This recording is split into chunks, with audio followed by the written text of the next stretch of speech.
चलिए भाई, जल्दी आ जाओ, जल्दी आ जाओ।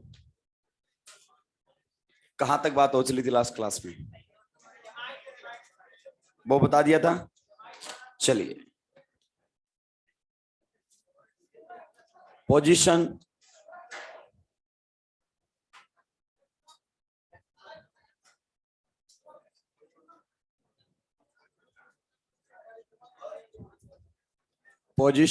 in of equilibrium in ketoenol tautomerism. In ketoenol tautomerism.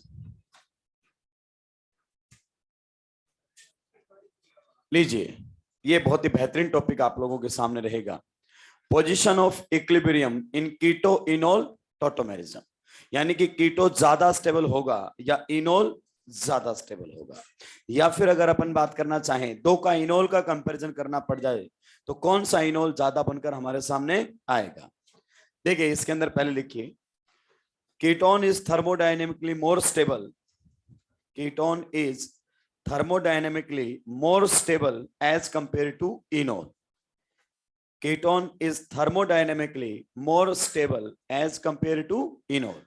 जो कीटोन होता है उसकी जो स्टेबिलिटी है थर्मोडायनेमिक वो ज्यादा रहेगी, और ये पूरा प्रोसेस थर्मोडायनेमिक कंट्रोल के अंडर है। क्यों? क्योंकि प्रोसेस है रिवर्सिबल। कैसा है?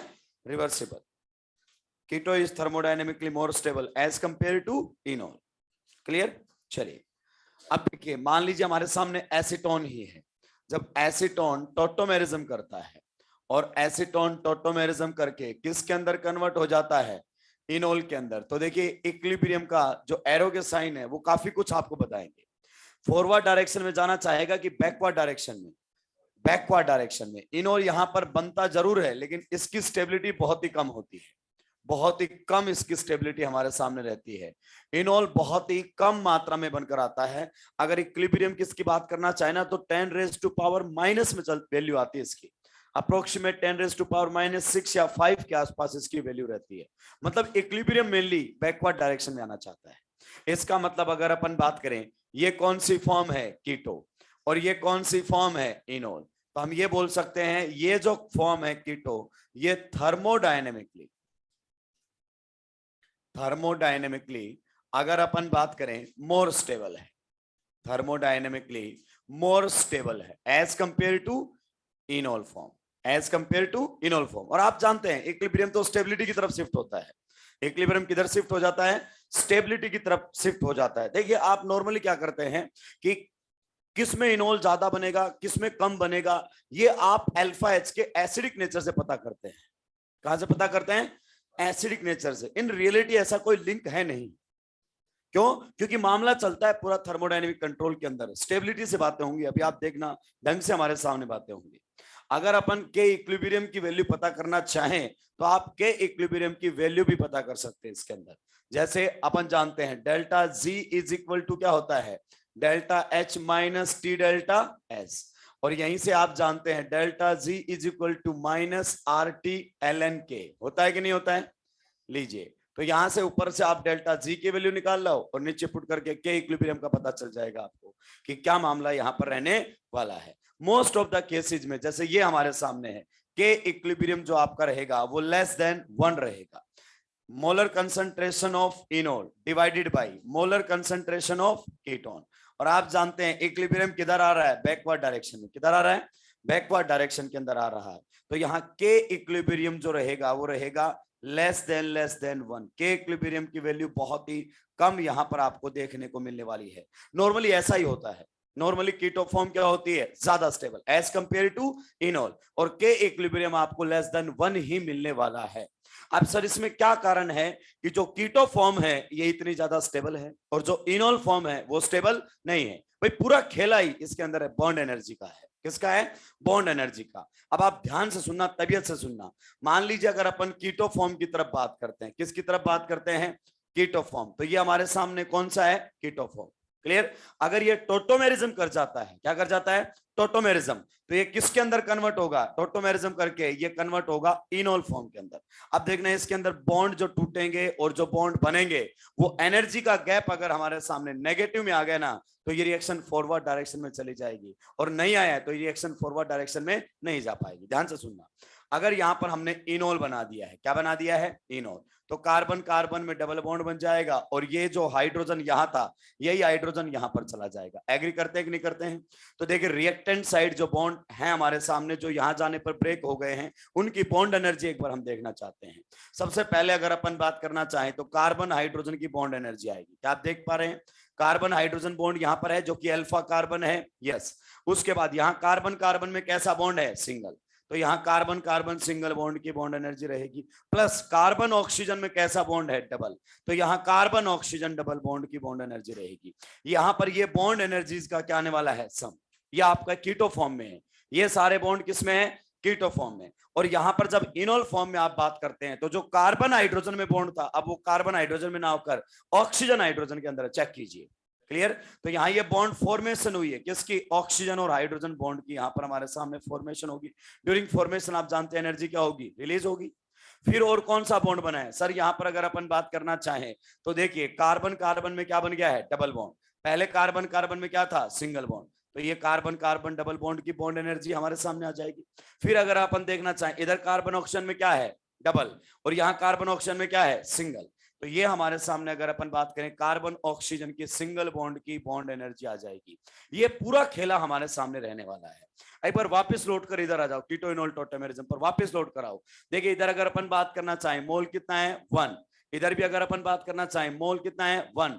तो अगर अपन बात करें बाकी सारे फैक्टर्स को इग्नोर कर दे, तो एंट्रोपी लगभग यहाँ पर 0, change in entropy, change in entropy लगभग क्या है, 0। तो पूरा खेला किसका रह गया है, डेल्टा एच का। Delta H negative, delta G negative, delta H positive, delta G positive, मामला आगे नहीं जाएगा। और डेल्टा जी बोलता है अगर जो ये आपने बॉन्ड तोड़े हैं और यहां पर जो बॉन्ड बनाए हैं, कुल प्रोसेस में एनर्जी रिलीज होनी चाहिए। अगर एनर्जी रिलीज नहीं होगी तो फिर आप जानते हैं डेल्टा जी फॉरवर्ड के लिए पॉजिटिव होगा और इक्विलिब्रियम बैकवर्ड डायरेक्शन में शिफ्ट हो जाएगा। यानी कि सर आप तो यही कहना चाहते हैं कि ये बॉन्ड तोड़कर हमें स्टेबल बनाना है। क्या बनाना है, स्टेबल, यस। कैसे भी करके आपको अपने इनोल को स्टेबलाइज करना है। अगर अपन इन दोनों का क्या देखते हैं, डिफरेंस देखते हैं, इन दोनों का क्या देखते हैं, डिफरेंस देखते हैं। अगर इस बॉन्ड एनर्जी में से मैं ये बॉन्ड एनर्जी माइनस करता हूं, तो ये हमारे सामने लगभग 12 किलो कैलोरी पर मोल का डिफरेंस आता है। कितना आता है, 12 किलो कैलोरी पर मोल। यानी कि ये आपको एनर्जी कंपनसेट करनी पड़ेगी। जो कीटो के बॉन्ड है वो ज्यादा स्टेबल है एज कंपेयर टू इनोल, और उसमें जो मेन है ना वो कार्बन ऑक्सीजन डबल बॉन्ड है, बहुत स्ट्रॉन्ग बॉन्ड होता है। कौन सा, कार्बन ऑक्सीजन जो डबल बॉन्ड है गजब का स्टेबल होता है भाई। यानी कि इस प्रोसेस के अंदर एनर्जी रिलीज नहीं हुई, इस प्रोसेस में इतनी एनर्जी हमें देनी पड़ रही है, इसीलिए इक्विलिब्रियम बैकवर्ड डायरेक्शन में आ रहा है। अब कुछ भी करके अगर आप अपने इनोल फॉर्म को स्टेबलाइज करना चाहते हैं, तो ये जो एनर्जी डिफरेंस है ये कंपनसेट कहीं ना कहीं से करवाना पड़ेगा हमें, कहीं ना कहीं से करवाना पड़ेगा हमें। हालांकि इसमें थोड़ा सा कंपनसेशन मिलता है। देखिए कीटो फॉर्म में अगर आप देखें तो किसी प्रकार का कोई डिलोकलाइजेशन नहीं है, गौर से देखिए कीटो फॉर्म में कोई डिलोकलाइजेशन है क्या, नहीं। लेकिन इनोल फॉर्म के अंदर आपको यहां डिलोकलाइजेशन देखने को मिलेगा। रेजोनेंस है कि नहीं, तो कुछ रेजोनेंस एनर्जी यहां पर रिलीज होती है, लेकिन इतनी से कुछ होने वाला नहीं है, इतना से कुछ होने वाला नहीं है। मतलब अभी हमारे दिमाग में एक बात क्लियर हो गई है कि ये जो एनर्जी गैप है इसे कवर करना पड़ेगा एनी हाउ। अगर ये हमने कवर कर दिया तो फिर जाहिर सी बात है इक्विलिब्रियम किधर चला जाएगा, फॉरवर्ड डायरेक्शन में चला जाएगा और आपका इनोल ज्यादा स्टेबल होने लग जाएगा। जरा मुझे थोड़ा सा आइडिया दीजिए, थोड़ा सा, ज्यादा नहीं, थोड़ा सा आइडिया दीजिए मुझे। जब आपने बेंजीन में एरोमेटिक करैक्टर लेकर आए थे तो ड्यूरिंग रेजोनेंस कितनी एनर्जी रिलीज हुई थी? अबे तुम उधर मत देखो, इधर देखो। जब एरोमेटिसिटी आई थी बेंजीन के अंदर, तो बताइए बेंजीन की रेजोनेंस एनर्जी कितनी थी, 36 किलो कैलोरी पर मोल, था कि नहीं था? अगर हम इनोल में एरोमेटिक करैक्टर ले आए, क्या ले आए, तो सोचिए ये तो कंपनसेट कर देंगे हम, कर देंगे नहीं कर देंगे। इसीलिए आप बोलते हैं कि अगर इनोल एरोमेटिक हो जाता है तो वो कीटो फॉर्म से क्या होता है, ज्यादा स्टेबल, क्योंकि आपने कंपनसेशन कर दिया है। आगे बात समझे, एक तो डेटा आप जानते हैं इसलिए आपने तबीयत से आंसर दे दिया है, बाकी को हमें देखना है। यानी कि सर एक बात समझ में आ गई है, ये इनोल जितना ज्यादा स्टेबल होगा ये उतना ज्यादा बनेगा, और हमारे हाथ में यही है कि हम इस इनोल को क्या कर दें, स्टेबलाइज कर दें। क्या कर दें, स्टेबलाइज। कल हमसे पूछेगा, दो कीटो फॉर्म देगा कि बता इसका इनोल ज्यादा बनेगा या इसका इनोल ज्यादा बनेगा। जिसका इनोल ज्यादा स्टेबल होगा उसी का इनोल क्या बनेगा, ज्यादा, क्योंकि पूरा कंट्रोल किसके हाथ में है, थर्मोडायनेमिक्स के हाथ में। पहले यहां तक छापेंगे फिर आगे बढ़ेंगे।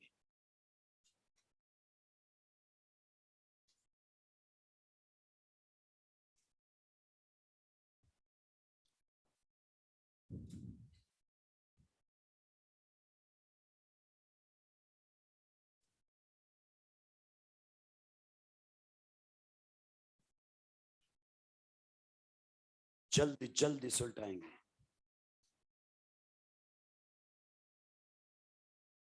पूरा खेला किसका है, थर्मोडायनेमिक्स का। more will be the stability of enol, more will be the enol content, that's all, that's all।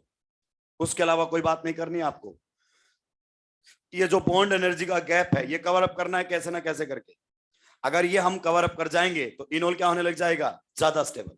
मैं आपको बताऊंगा कब कब ये कवर होने वाला है।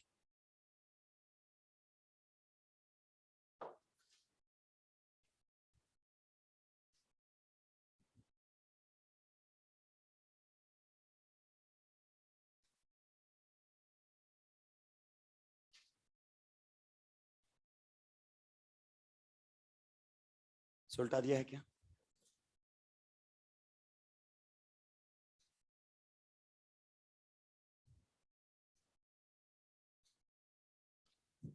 अगर हमसे पूछे percentage enol content, percentage enol content की अगर हमसे बात करना चाहता है, then it is directly proportional to the stability of enol. Enol जितना ज्यादा स्टेबल बनेगा उसका परसेंटेज इनोल कंटेंट उतना ही ज्यादा होगा। बस ये मूल मंत्र है, उसके अलावा कोई बात नहीं है, यही मूल मंत्र है। जितना ज्यादा स्टेबल बनेगा इनोल उतना ही इनोल कंटेंट क्या बनकर आएगा, ज्यादा। और सर हम चेक कैसे करेंगे कि कौन सा इनोल ज्यादा स्टेबल रहेगा और कौन सा इनोल कम, अभी आपको समझ में आ जाएगा। अगर दो कीटो फॉर्म देकर उनका इनोल पूछे कि बताइए किस में इनोल परसेंटेज कैरेक्टर ज्यादा बनेगा, तो हम बड़ी आसानी से बता सकते हैं, more will be the stability of enol, more will be the enol content. आप जानते हैं पूरा खेला किसका है, स्टेबिलिटी का है। सुलटा दिया।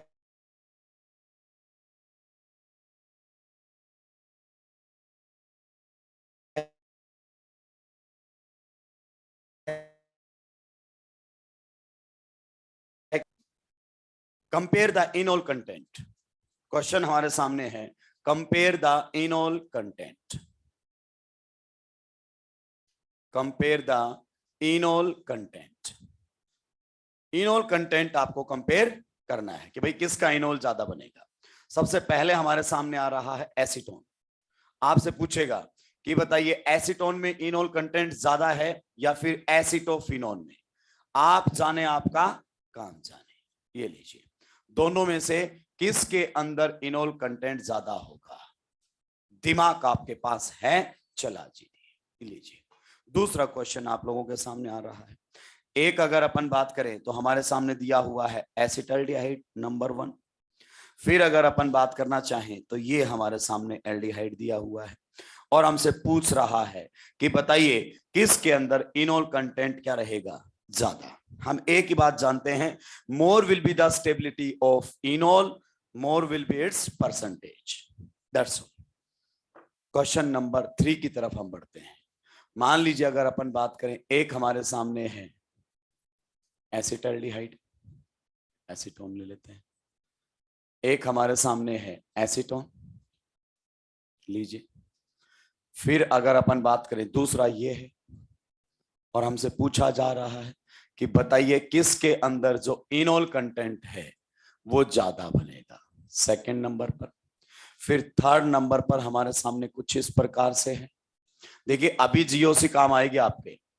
मैंने बोला था जीओसी जो है वो क्या है, आत्मा है। भले ही क्वेश्चन आए या ना आए, लेकिन उसके बिना आप आगे ना बढ़ पाओगे, उसके बिना आप आगे ना बढ़ पाओगे।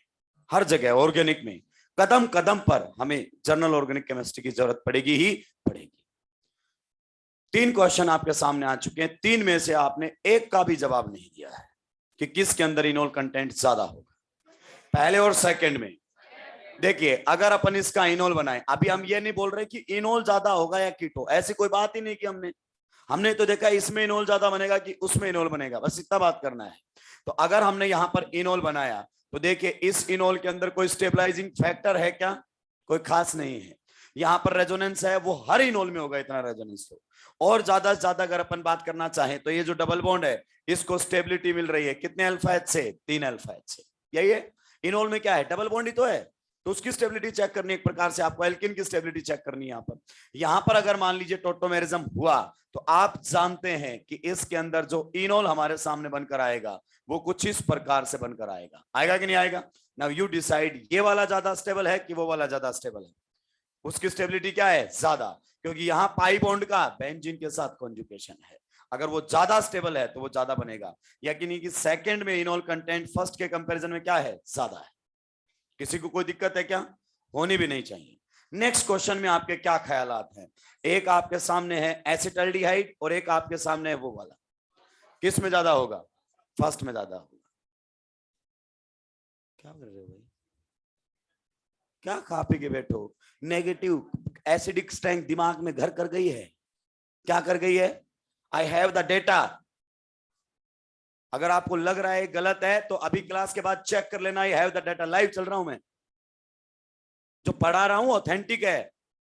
कोई ऐसा नहीं है कि तुक्केबाजी में हवाबाजी मामला चल रहा है भाई।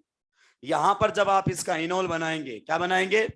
इनोल। तो बताइए किस प्रकार से हमारे सामने इनोल बनकर आएगा? यही इनोल बनेगा क्या? Yes.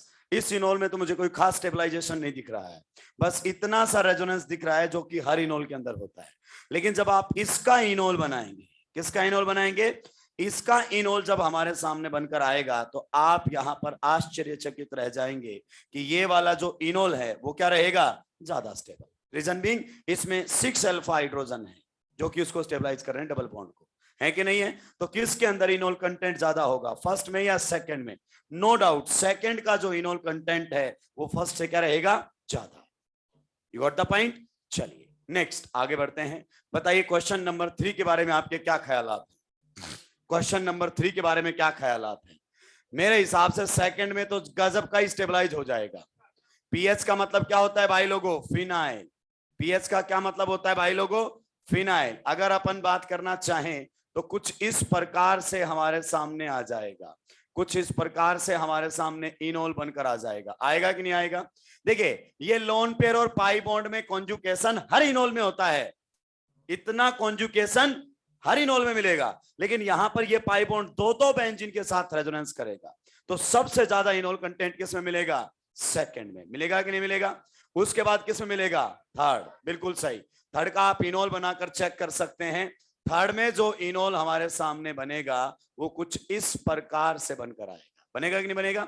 So this pi bond is resonance stabilized. इसका मतलब फिर हमारे सामने आएगा थर्ड, और फिर कौन सा आ जाएगा? फर्स्ट। अबे फोर्थ में तो है ही नहीं, कीटो इनोल टोटोमेरिज्म ही नहीं है, तो फिर हमारे सामने कौन सा आएगा? फोर्थ। क्या आप एग्री करते हैं? किसी को कोई दिक्कत आपत्ति परेशानी है? होनी भी नहीं चाहिए। आगे बढ़ूं, क्वेश्चन नंबर 4 की तरफ चल रहे हैं। क्वेश्चन नंबर 4 की तरफ चल रहे हैं। भाई एसिडिक नेचर से मत देखना, थर्मोडायनेमिक कंट्रोल है, मैं आपको बार बार बोल रहा। केवल और केवल किसका कंट्रोल चलता है? थर्मोडायनेमिकली स्टेबल इनोलेट बनते हैं ये, काइनेटिक कंट्रोल नहीं होता इनके ऊपर। ये लीजिए यहां पर अगर अपन बात करें, इनमें से दोनों में से आपसे पूछा गया है कि किसका इनोल कंटेंट ज्यादा बनेगा? किसका इनोल कंटेंट क्या बनेगा? ज्यादा। और आपको दिमाग चलाना है और जवाब देना है। नंबर 5 हमारे सामने है, कुछ इस प्रकार से दिया गया है। नंबर 6 हमारे सामने है, कुछ इस प्रकार से दिया गया है। ये नंबर 1 हमारे सामने है और ये नंबर 2 हमारे सामने है। लीजिए बता दीजिए क्या ख्यालात हैं, क्या ख्यालात हैं आपके? ऊपर वाले में बताओ पहले। क्वेश्चन नंबर 4 में किसका? सेकंड का इनोल कंटेंट फर्स्ट से क्या रहेगा?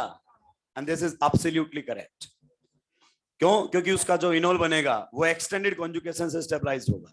अब हमें सबसे ज्यादा स्टेबल इनोल बनाना है, कौन सा बनाना है सबसे ज्यादा? आप यहां से भी हटा के बना सकते हैं, यहां से भी हटा के बना सकते हैं, लेकिन उनका कोई मतलब नहीं है। हम यहां से हटाकर बनाएंगे। अगर हमने यहां से हटाकर इनोल बनाया तो कुछ इस प्रकार का मामला हमारे सामने देखने को मिलने वाला है। ये किस में कन्वर्ट हो जाएगा? OH में। ये हमारे सामने हो जाएगा। ये देखिए इसका इनोल, इस इनोल में जितना रेजोनेंस था उतना नहीं, उससे ज्यादा है। कैसे सर बताइए?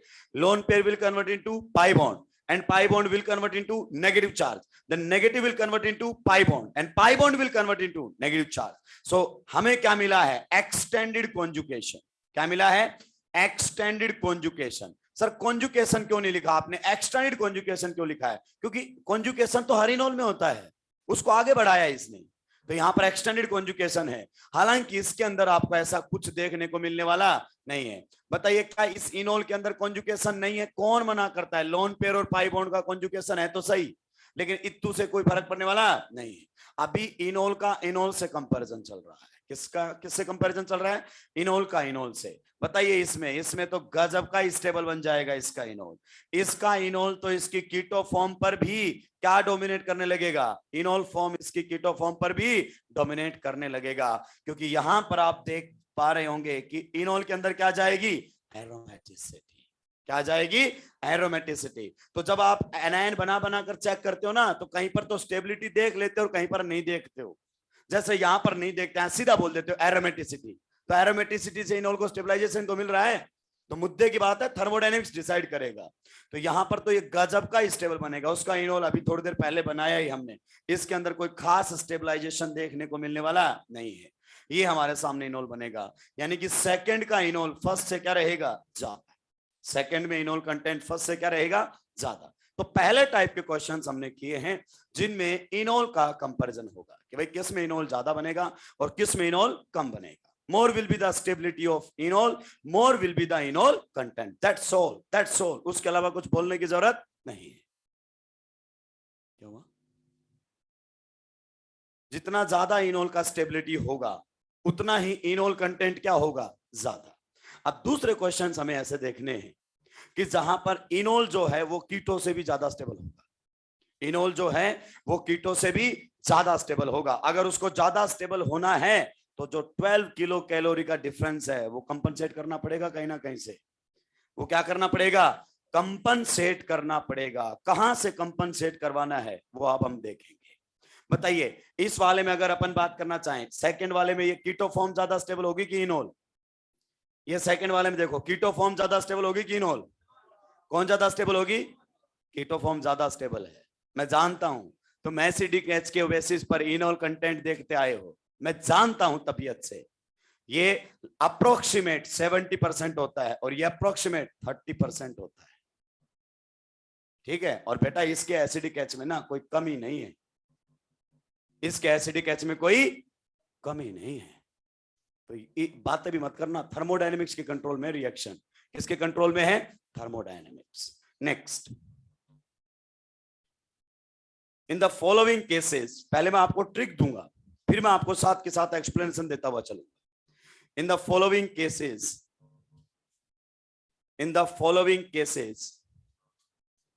enol form will be more stable as compared to keto form. In the following cases, enol form will be more stable as compared to the keto form. enol form जो है वो ज्यादा स्टेबल रहेगी किससे? कीटो form से। पहले मेरे पास कुछ ऐसी बातें हैं जो ऑब्जर्वेशन बेस्ड है जिससे आपका आंसर आ जाएगा, लेकिन नीट 2013 ने जो क्वेश्चन पूछा ना वो किसी जुगाड़ से नहीं आ सकता, किसी जुगाड़ से नहीं आ सकता। इस सदी का टोटोमेरिज्म पर सबसे भयंकर क्वेश्चन नीट 2013 ने पूछा। किसी एग्जामिनेशन में ऐसा क्वेश्चन नहीं पूछा जो नीट ने पूछा। भयंकर शानदार क्वेश्चन था भाई। In the following cases keto form enol form is more stable than keto, यानी कि इनोल कीटो से क्या रहेगा? ज्यादा। मोर देन 50 बोल सकते हो। इक्विलिब्रियम की वैल्यू क्या आएगी? 1 से ज्यादा। अब सुनना ध्यान से, ये एकदम सुपर ट्रिक है। पहले मैं आपको बता देता हूं कार्बोनिल कंपाउंड्स कौन से होते हैं, पहले ये बता दीजिए मुझे। कार्बोनिल ग्रुप नहीं, कार्बोनिल कंपाउंड्स किसे बोलते हैं? यस, बिल्कुल आपने मोस्ट ऑफ द स्टूडेंट्स ने सही आंसर दिया है, एल्डिहाइड्स एंड कीटोन्स को। ये हमारे सामने होते हैं एल्डिहाइड्स, या फिर अगर अपन बात करना चाहें तो कीटोन्स। इन्हें हम कार्बोनिल कंपाउंड बोलते हैं और ये कार्बोनिल ग्रुप रहेगा। एल्डिहाइड में आप जानते हैं एक साइड क्या मिलेगा, H मिलेगा ही मिलेगा एटलीस्ट, और कीटोन में दोनों साइड कहीं भी H नहीं होना चाहिए, दोनों साइड क्या होने चाहिए, R ग्रुप। इसे कार्बोनिल ग्रुप के नाम से जाना जाता है। अब सुनना ध्यान से, पहला अपना ट्रिक, सबसे पहले अगर अपन बात करें इनोल के अंदर क्या जाए, एरोमेटिसिटी। इनोल के अंदर क्या जाए, एरोमेटिसिटी। हमारे सामने अगर इनोल में आ जाएगी तो परेशान होने की जरूरत नहीं है। आपके लेवल पर पूछे जाने वाले सभी क्वेश्चंस में आराम से वो इनोल फॉर्म, कीटो फॉर्म पर क्या हो जाएगी, ज्यादा स्टेबल, क्योंकि आप जानते हैं एरोमेटिसिटी पर रेजोनेंस एनर्जी भयंकर रिलीज होने वाली है और जो गैप है वो रेजोनेंस एनर्जी कवर कर देगा। क्लियर। चलिए दूसरा अगर अपन बात करना चाहें, सेकंड हमारे सामने रहेगा, उसमें आएगा 1,3 di carbonyl compound, 1,3 di carbonyl compounds, 1,3 di carbonyl compounds, जिनमें एट लीस्ट, अगर अपन बात करें ध्यान से सुनना, at least 1 CO in open chain, at least 1 CO in open chain, एक CO ओपन चेन के अंदर होना ही चाहिए, वरना ये ट्रिक वैलिड नहीं रहेगी। ध्यान से सुनते रहना। नेक्स्ट अगर अपन बात करें तो नंबर 3 हमारे सामने जो आने वाला है उसमें रहेगा cyclic, 1,2 di ketone, cyclic 1,2 di ketone. ये अगर आपको दिखाई दे तो इन केसेस के अंदर जो इनोल फॉर्म है वो कीटो फॉर्म से क्या होगी, ज्यादा स्टेबल। अभी आएंगे एग्जांपल्स ढेर सारे, समझ में आ जाएगा आपको। पहला, इनोल अगर एरोमेटिक है तो ज्यादा स्टेबल होगा इससे, कीटो से। अगर आपका जो कार्बोनिल कंपाउंड है कैसा है, 1,3 डाई कार्बोनिल कंपाउंड है, जिसमें से कंडीशन है कि एक CO क्या होना चाहिए, ओपन चेन के अंदर होना चाहिए। किसके अंदर होना चाहिए, ओपन चेन में। तो उसके अंदर भी जो इनोल कंटेंट है वो कीटो कंटेंट से क्या मिलेगा, ज्यादा। और तीसरा हमारे सामने ऐसे कंपाउंड मिलेंगे जिसमें साइकिल के अंदर आने चाहिए 1,2 डाई कीटोन, मतलब एडजेसेंट एटम्स पर कौन होने चाहिए, कीटोन। अगर ऐसा कोई कीटोन है तो उस कीटोन से भी ज्यादा स्टेबल कौन सा होगा, इनोल। कौन सा होगा, इनोल। अब मेरी बात को ध्यान से सुनना, ये सारे ट्रिक कहां से निकाले गए हैं, कैसी कैसी बातें इसके अंदर होने वाली हैं। सबसे पहला एग्जांपल जो कि नीट 13 में पूछा गया, पहला एग्जांपल सुनना 1 by 1। सब लोग इस एग्जांपल से वाकिफ हैं, सब लोग अगर अपन बात करना चाहें इस एग्जांपल से वाकिफ हैं। इसे हम बोलते हैं एसिटाइल एसीटोन। क्या बोलते हैं, एसिटाइल एसीटोन के नाम से जानते हैं। मैं आपको नाम लिखना सिखाता हूं इसका। आप बताइए ये कौन सा ग्रुप हमारे सामने है, आप ही बताइए ये कौन सा ग्रुप है, एसीटोन है कि नहीं है। और अगर मैं आपके सामने ये लिख दूं तो बताइए क्या ख्याल आता है, इसको क्या बोलोगे, एसिटाइलेशन। बहुत जगह किया है आपने। RCO ग्रुप का इंट्रोड्यूस होना कहीं पर क्या कहलाता है, असाइलेशन।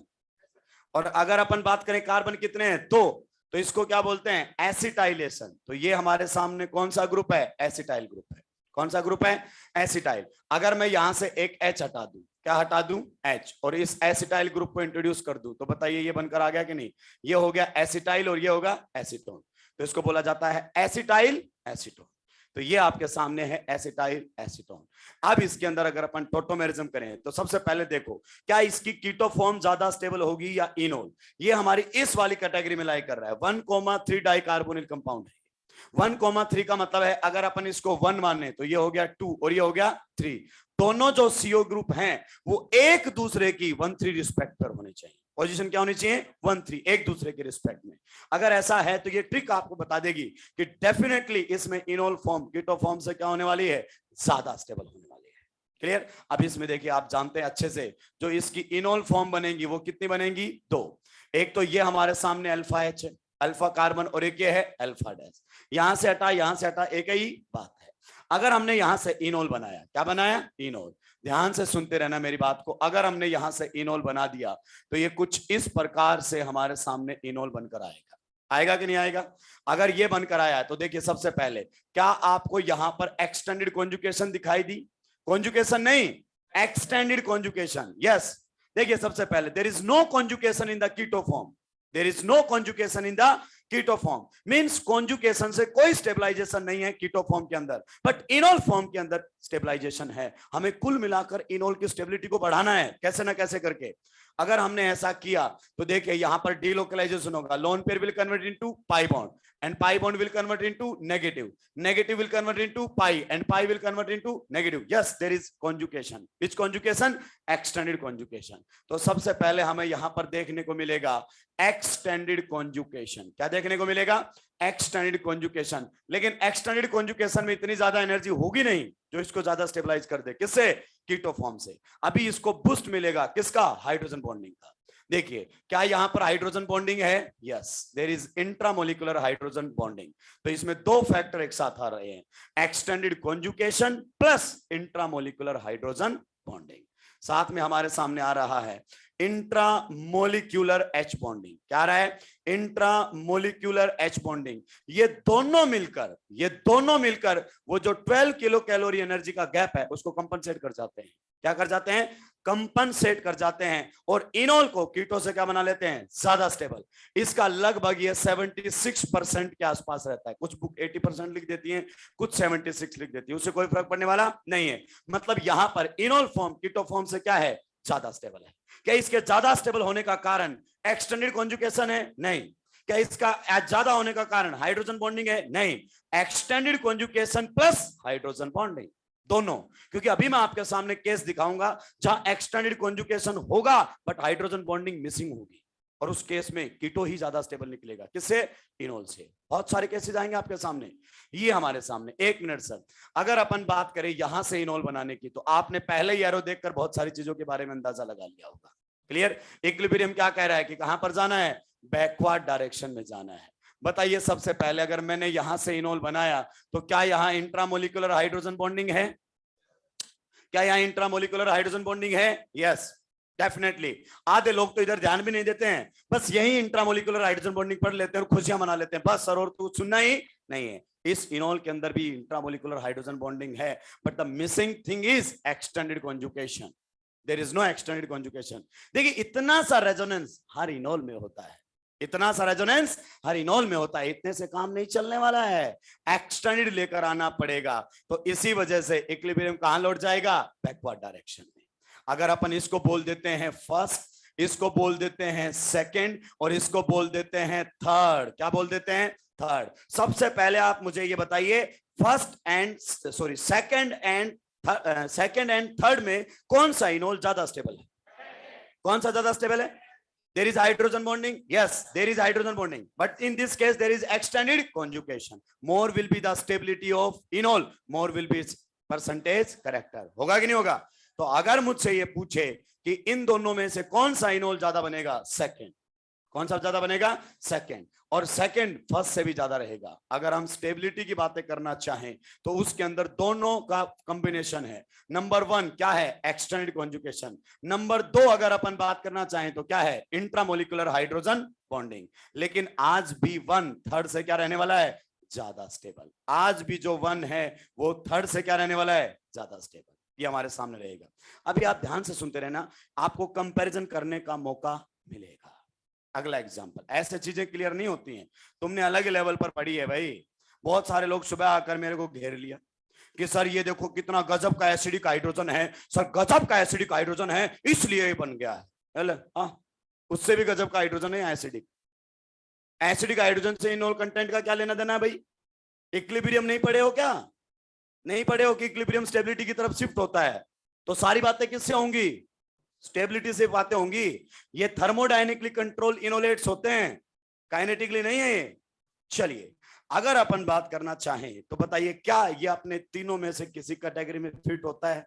नहीं होता है। इसमें 1,3 डाइकार्बोनिल जरूर हैं लेकिन दोनों रिंग में है, रिंग से बाहर नहीं जा रहा, रिंग से बाहर नहीं जा रहा। तो बताइए इसमें कीटो फॉर्म ज्यादा स्टेबल होगी या इनोल?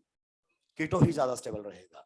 अगर आपको ऐसा लगता है ना कि एसिडिक हाइड्रोजन से आप आंसर दे सकते हैं तो केवल आप आए हुए क्वेश्चन का आंसर दे सकते हैं जिसका आंसर आपको पहले से पता हो, बाकी उसका कोई लेना देना नहीं है।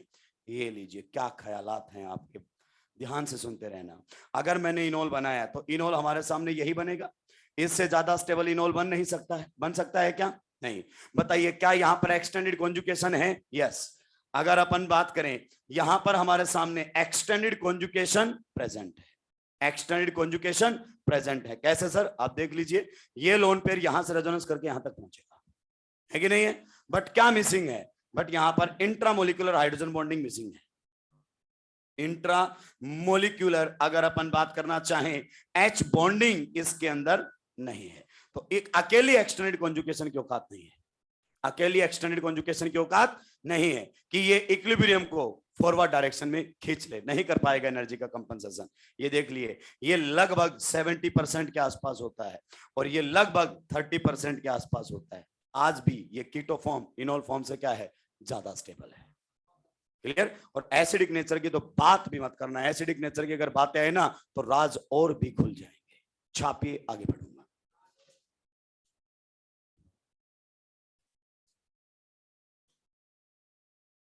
अभी 1 टिका रहेगा, एग्जाम्पल 1 टिका रहेगा। सबसे बेहतरीन क्वेश्चन है भाई, इसीलिए मैंने बोला था सरेआम जाकर इसके एक्सप्लेनेशन ढूंढने की कोशिश करना। ये भी नहीं मालूम है लोगों की कि इनोलेट यहां जो बनते हैं वो थर्मोडायनेमिकली कंट्रोल होते हैं कि काइनेटिकली कंट्रोल होते हैं। बस आंसर तक पहुंचने की जिद लगी हुई है। Reversible process under thermodynamic control.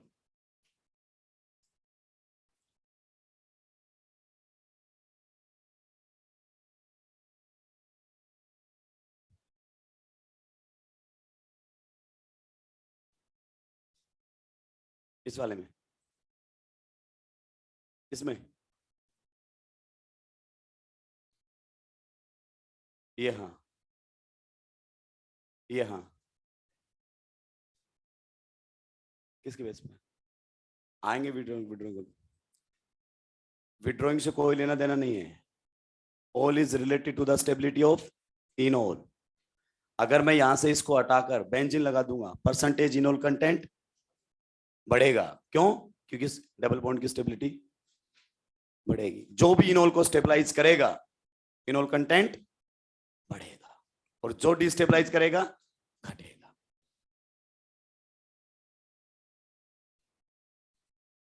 तो CH3 तो ऑलरेडी है।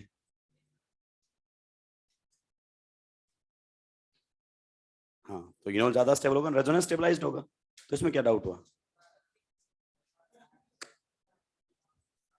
महाराज पहली लाइन पढ़ो, क्या लिखा है? Percentage enol content is directly proportional to the stability of enol. जो भी इनोल की स्टेबिलिटी को बढ़ाएगा। अब यहां पर ये क्या कर रहा है? 3 अल्फा एच है कि नहीं है? ये हाइपर कर रहा है। अगर इसको हटाकर बेंजीन लगाओगे तो वो रेजोनेंस करेगा, डेफिनेटली स्टेबलाइज करेगा इनोल को। मैं जानता हूं जो बिना आवाज के भ्रम टूट जाते हैं ना, बहुत दुख होता है। मैं समझ सकता हूं आपका दर्द। नहीं नहीं, उनकी गलती नहीं है, उनके क्या है, कुछ कॉन्सेप्ट चकनाचूर हो गए। हाँ, आज तो सैटरडे, जल्दी जल्दी से उठाओ, अभी क्वेश्चंस आने और भी बाकी हैं।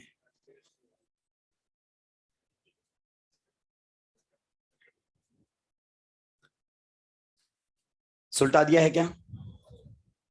तो अगर आपसे एक्सप्लेनेशन पूछे, यहां पर hydrogen bonding yes, but extended conjugation is missing, backward direction जाएगा।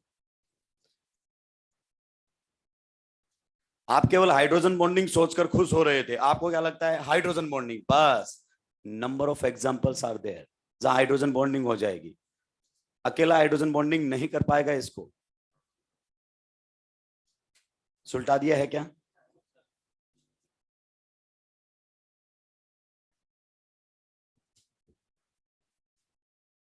पहले तो ये देखना कि उसमें इनोल ज्यादा होगा या नहीं होगा, सिंपल सी बात है। नेक्स्ट एग्जाम्पल आप लोगों के सामने आ रहा है। नेक्स्ट, तबीयत से आपको सोच के जवाब देना है। बताइए इसमें कीटो फॉर्म ज्यादा रहेगी या इनोल फॉर्म?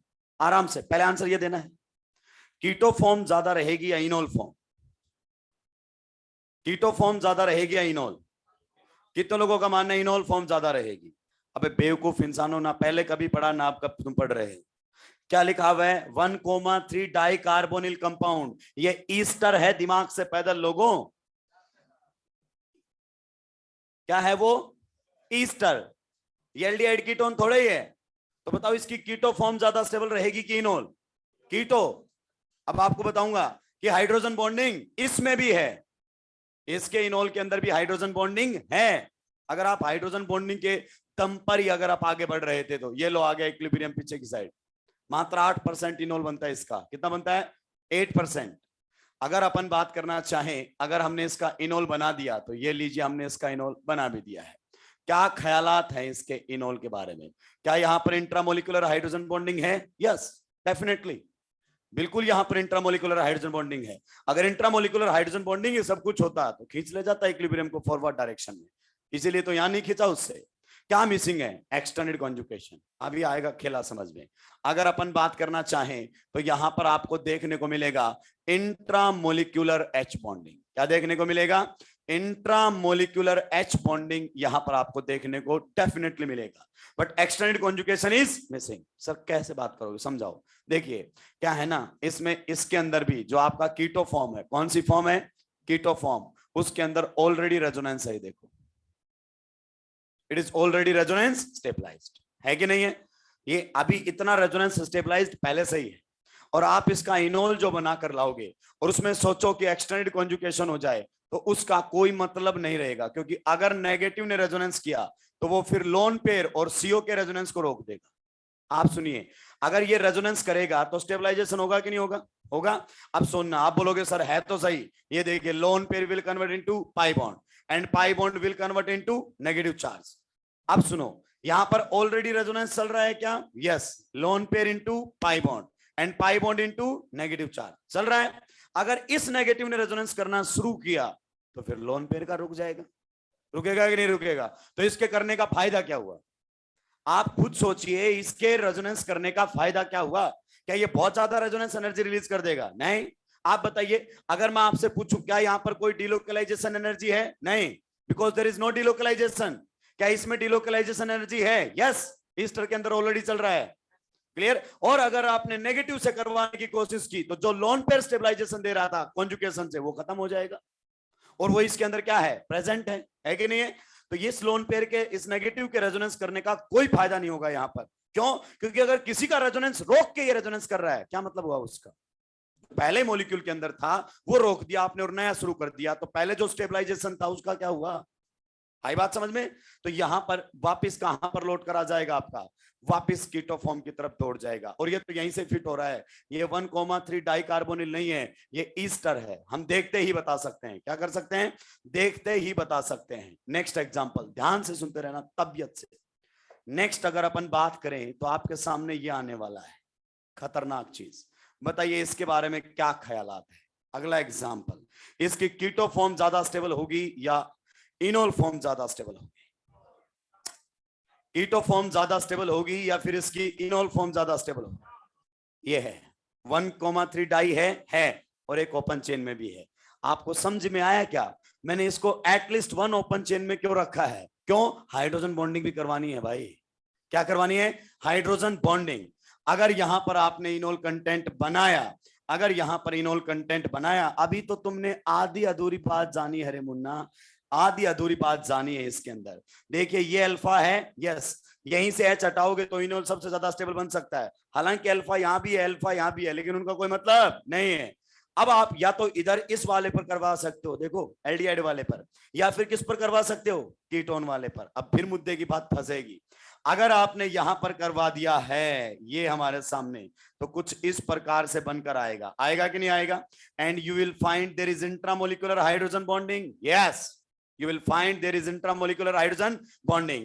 तो सबसे पहले यहां पर हमारे सामने क्या दिखाई देगी? Intramolecular H bonding. क्या दिखाई देगी? Intramolecular H bonding. और इंट्रामोलिकुलर H बॉन्डिंग के साथ में क्या है?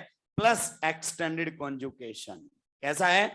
एक्सटेंडेड कॉन्जुगेशन हमारे सामने मौजूद है, और आप ये चीजें जब देखोगे तो चीजें आपको क्रिस्टल क्लियर होने लगेंगी। ये देखिए ये लोन पेयर यहां से डिलोकलाइज होकर वहां तक जाएगा, वापस लौट करा। क्या कीटो फॉर्म में किसी प्रकार का कॉन्जुगेशन है क्या? नहीं है। है क्या? नहीं है। लेकिन इनोल में आया क्या? यस। और कैसा आया? एक्सटेंडेड आया। तो जाहिर सी बात है ये डिलोकलाइजेशन से स्टेबिलिटी नहीं है इसके अंदर, और उसके अंदर है। कुछ भी करके इनोल को स्टेबलाइज करो, कुछ भी करके क्या करो? इनोल को स्टेबलाइज करो, अपने आप इक्विलिब्रियम फॉरवर्ड डायरेक्शन में चला जाएगा। तो यहां पर हमारे सामने ये लगभग आपका 80% के आसपास पहुंच जाता है। अभी तो खेला आधा खेला गया है। अगर अपन बात करें तो इसमें एक इनोल और बनेगा। अगर अपन बात करें तो इसमें एक इनोल और बनेगा। क्या आप देख पा रहे हैं? वो इनोल भी इस कीटो फॉर्म से ज्यादा ही बनेगा। बेटा वो तो नीट ने ना जहां से क्वेश्चन उठाया है ना वहां से एक उठाया है, बाकी छोड़ दिए हैं। अभी सुनना ध्यान से। अगर सर और कौन सा इनोल बनाना चाहते हो महाराज, अभी तो कीटोन वाले से बनाया है, अगर एल्डिहाइड वाले से बना दिया तो मामला क्या रहेगा? ऐसा ही कुछ रहेगा। कहना क्या चाहते हो साफ साफ बोलिए। ये देखिए कीटोन वाला एज इट इज रिटेन कर लिया, और इस बार किससे बना दिया? अगर अपन बात करना चाहें तो हमने एल्डिहाइड वाले से बना दिया है। किससे बना दिया है? एल्डिहाइड वाले से। इसको इनोल के अंदर कन्वर्ट कर दिया है। बताइए is there intramolecular hydrogen bonding? Yes, intramolecular hydrogen bonding है क्या? है। बता एक्सटेंडेड कॉन्जुगेशन है क्या? है। दोनों का बूस्ट है इसके पास। तो ये कीटो फॉर्म से तो ज्यादा स्टेबल है। कीटो फॉर्म से तो ज्यादा स्टेबल है। सर आप मेरी दुविधा समझ नहीं रहे हो। क्या दुविधा है कि दोनों इनोल में से कौन सा ज्यादा स्टेबल होगा? कल मेरे पास आ गया क्वेश्चन, विच इनोल इज, कौन सा इनोल ज्यादा बनेगा, कि किसका कंटेंट ज्यादा है, तो मैंने तो एक ही गुरु मंत्र दिया है तेरे को, more will be the stability of enol, more will be percentage character. बताइए दोनों में से तुझे कौन सा ज्यादा लगता है? पहले तुम्हारे लेवल पर अगर आप बात करना चाहें अल्फा एच से देख सकते हो। कैसे देख सकते हो? एक्स अल्फा एच से। इसमें पाई बॉन्ड एंडो है और इसमें पाई बॉन्ड एक्सो, वो आपके लेवल पर बात नहीं आएगी। तुम तो अल्फा एच से देखो। किससे देखो? अल्फा एच से। ज्यादा स्टेबल है कि नहीं है? अगर मैं इसको लिख देता हूं फर्स्ट, इसको लिख देता हूं सेकेंड, और इसको लिख देता हूं थर्ड। क्या लिख देता हूं? थर्ड। बताइए स्टेबिलिटी ऑर्डर जनाब, बता दीजिए स्टेबिलिटी ऑर्डर के बारे में क्या ख्याल आता है? सबसे ज्यादा सेकेंड, फिर थर्ड, एंड देन फर्स्ट। है कि नहीं है? ये तो कुछ भी नहीं है उसके सामने। छापिए, आगे बढ़ूंगा। क्या चीजें दिमाग में क्लियर हुई? जो तुम acidic H acidic H acidic H पर चलते रहते थे,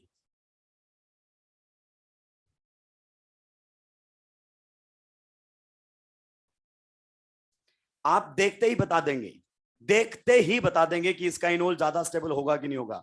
ये जो तीन बातें लिखी हुई हैं, ये तीन बातें, ये सारी बातें सोचकर लिखी हैं। क्या हुआ? आपस में डिस्कस कर लेते। फिर एलन को काय पैसे दिए?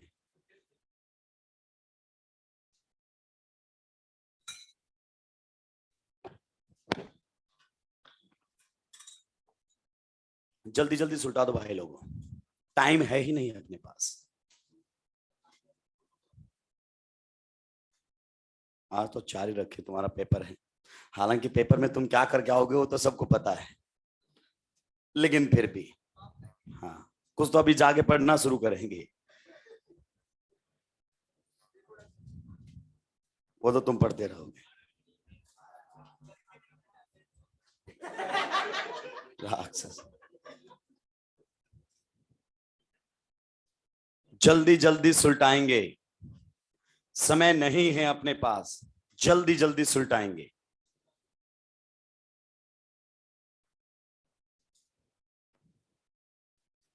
अगर आप इसमें ये चटाकर इनोलेट बनाओगे या ये चटाकर इनोलेट बनाओगे, नेग्लेजिबल, ना के बराबर। इनफैक्ट ये जो कंपाउंड होता है ना, ये 100% इनोल में चला जाता है। कुछ इसका ये बन जाता है, कुछ इसका वो बन जाता है। 100% इनोलेट के अंदर जाता है कंपाउंड।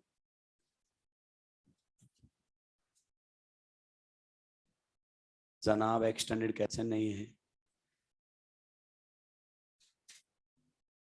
ये क्या बताया है?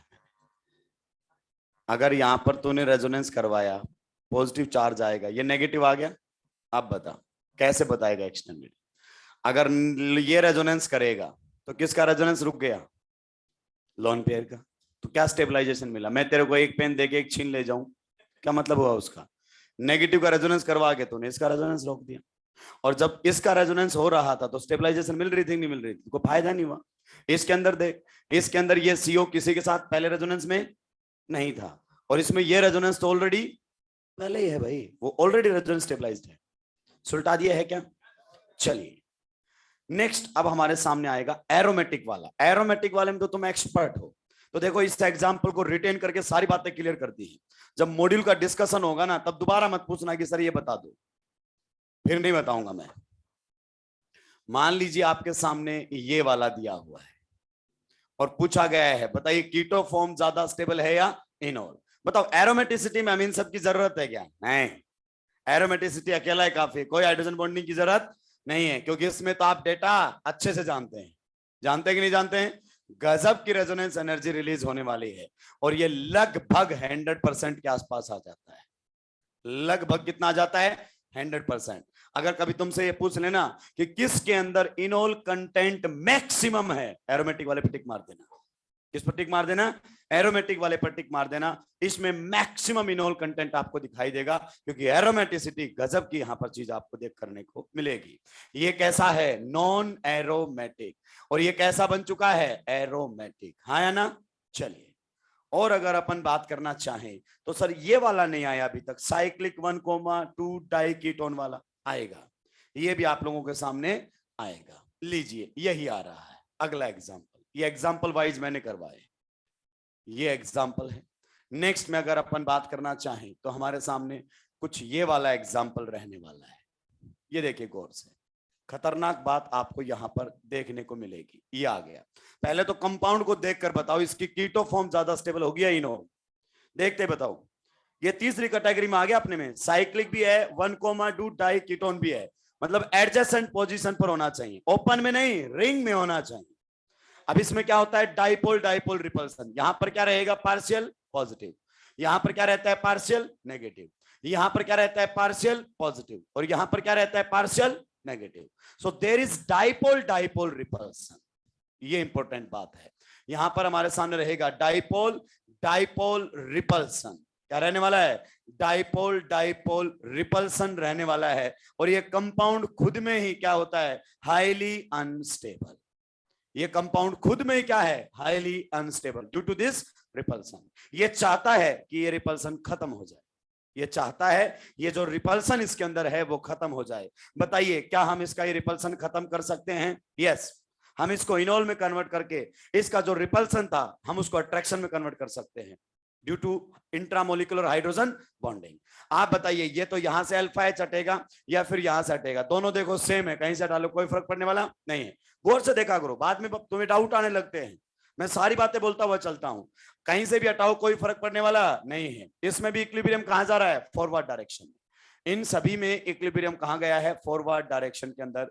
यहां पर हमारे सामने इक्विलिब्रियम जाता हुआ नजर आ रहा है। बताइए मैंने अगर यहां से एच हटा दिया तो ये इनोल में कन्वर्ट हो जाएगा? यस। ये देखिए ये हमारे सामने किसके अंदर कन्वर्ट हो जाएगा? ये हमारे सामने इनोल के अंदर कन्वर्ट हो जाएगा। And you will find there is intramolecular hydrogen bonding. ये लीजिए, लेकिन इसमें ये मत बोलना कि प्योरली इंट्रामोलिकुलर हाइड्रोजन बॉन्डिंग ने आगे खींचा है। नहीं नहीं, डेफिनेटली इनोल में इंट्रामोलिकुलर हाइड्रोजन बॉन्डिंग से स्टेबिलिटी है, मैं उससे डिनाई नहीं करता, लेकिन आप इसमें इंट्रामोलिकुलर हाइड्रोजन बॉन्डिंग को रिस्पॉन्सिबल नहीं ठहरा सकते। कारण है उसका, कारण यह है कि खुद अनस्टेबल है, वो टूटना चाहता था, हाईली अनस्टेबल है due to dipole dipole repulsion. क्या सर आपके पास कुछ ऐसे फैक्ट हैं कि आप केवल हाइड्रोजन बॉन्डिंग को रिस्पॉन्सिबल नहीं ठहराना चाहते? यस, अपने पास कोई दिक्कत की बात ही नहीं है। मान लीजिए हमारे सामने ये कंपाउंड है, पहले आप बताओ, देखते ही बता दोगे क्या कि इसकी कीटो फॉर्म ज्यादा स्टेबल होगी या इनोल? क्या ये इसमें 1, डाइपोल है जरूर, लेकिन ये ओपन चेन का है। क्या यहाँ पर डाइपोल डाइपोल रिपल्सन है? यस। ये देखिए you will find there is dipole dipole repulsion. तो सर आपने वो साइक्लिक क्यों लिखा? Each and everything will be clear in your mind. देखिए अगर मैंने सोचा कि इस रिपल्सन को खत्म करना है और मैं इसका क्या बना देता हूं? इनोल। हालांकि इक्विलिब्रियम ने बहुत सारी बातें बता दी, ये तो वापस आ रहा है लौट के, ये एरो बहुत कुछ बता रहा है आपको, वापस लौट के आएगा। तो सर फिर ये क्या मतलब हुआ? मैं इसको स्टेबलाइज करने के लिए चला था और आपने इसमें को वापस लौटा दिया। ये देखिए क्या यहाँ पर इंट्रामोलिकुलर हाइड्रोजन बॉन्डिंग नहीं है? डेफिनेटली है। इंट्रामोलिकुलर हाइड्रोजन बॉन्डिंग नहीं है क्या इसके इनोल में? है, लेकिन फिर भी इक्विलिब्रियम वापस लौट रहा है, फिर भी इक्विलिब्रियम वापस लौट रहा है। अपने फंडे से देखें तो एक्सटेंडेड कॉन्जुगेशन मिसिंग है, गौर से देख, एक्सटेंडेड कॉन्जुगेशन मिसिंग है। वो तो रिंग में तो मामला ही क्या था उसका अलग, तो फिर ये क्यों लौट रहा है? क्योंकि इसको स्टेबलाइज होने का इसके पास दूसरा तरीका भी है। तुमने स्टेबलाइज करने के चक्कर में इसका एक स्ट्रॉन्ग CO बॉन्ड सुलटा दिया, क्लियर? अगर इसको सुलटा दिया और इसके बिना भी अगर स्टेबलाइज हो सकता था तो बताइए आपको क्या दिक्कत थी? इसके बिना भी अगर ये क्या हो सकता था? स्टेबलाइज, सिग्मा बॉन्ड पर रोटेशन होकर ये सिग्मा बॉन्ड पर क्या कर सकता था? रोटेशन, और रोटेशन होकर ये अपने आप को इस प्रकार से कन्वर्ट कर सकता है। ये देखिए, जिसको आप रिपल्सन मान रहे थे वो रिपल्सन ये इस प्रकार से क्या कर सकता है? मिनिमाइज कर सकता है। घूम गया है? घूम गया कि नहीं घूम गया? एक सीओ उधर चला गया, एक सीओ इधर चला गया, तो सर वहां क्यों नहीं घूम गया? क्योंकि रिंग के सिग्मा बॉन्ड पर रोटेशंस रेस्ट्रिक्टेड होते हैं। रिंग के सिग्मा बॉन्ड पर रोटेशंस रेस्ट्रिक्टेड होते हैं। तो यहां पर इसके पास दूसरा तरीका है, ये दूसरी कन्फर्मेशन में चला जाएगा, घूम जाएगा, लेकिन वहां पर उसके पास ऐसा कोई तरीका नहीं था। तो अब बताइए, अगर आपसे पहला क्वेश्चन ये पूछे कि किसमें इनोल फॉर्म कीटो फॉर्म से ज्यादा स्टेबल होगा, तो 3 पॉइंट के बेसिस पर आपके नीट में आने वाला हर एक क्वेश्चन बन जाएगा। पहला, इनोल क्या बन जाए? एरोमेटिक, और इनोल एंटी एरोमेटिक बन जाए तो बर्बाद हो जाएगा सर वो, ऐसी बात भी मत करना। क्लियर? उसके बाद 1,3 डाई कार्बोनिल, ओपन चेन में कम से कम रखना ही पड़ेगा। और क्या? रिंग में आजू बाजू सीओ आ जाए, रिंग में क्या जाए? आजू बाजू सीओ, ओपन चेन में नहीं, रिंग में आजू बाजू सीओ आ जाए, तो खटक से उनका क्या हो जाएगा? इनोल ज्यादा, किससे? कीटो फॉर्म से, है ना? छापिए, आगे बढ़ो।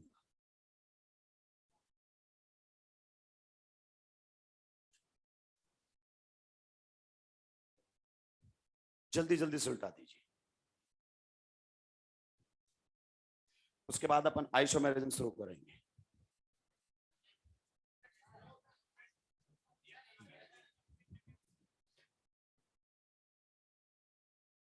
मैंने सुबह शुरू करके देख लिया है, जब जवाब मांगे तो आराम से जूते जैसे चेहरे बना के मेरी तरफ देखने लग गए ऐसे।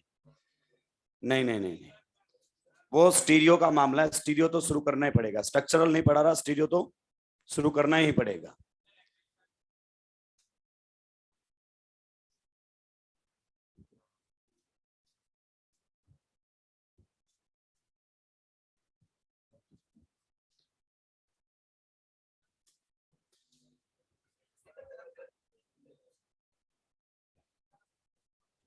अब इस मैंने जितना जीओसी जितने कम में हो सकता था उतने कम में करवाया, फुल कंटेंट देके 5-5 क्लास लेके। अब इसमें मेरी थोड़ी गलती है भाई, अगर मैं पहले आइसोमेरिज्म शुरू करता तो तुम्हें कोई कुछ नहीं बोलता। ये मैंने पढ़ा के देखा। अभी तुमसे एक सवाल मांग लूंगा, उसका जवाब नहीं मिलेगा। बताइए, नीट के अंदर क्वेश्चन आया था, इथेन में जब कंफर्मेशन होता है तो यहां पर जब इस सिग्मा बॉन्ड के ऊपर रोटेशन होता है, बताइए होता है, तो ड्यूरिंग दिस रोटेशन इसकी बॉन्ड लेंथ पर कोई चेंज नहीं आता। क्यों?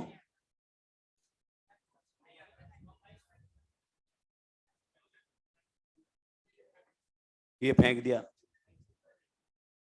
ये जब आप फेंक दिया, जहां एनसीईआरटी ने ये लिखा है ना नहीं आता, उससे ऊपर रीजन भी लिख रखा है।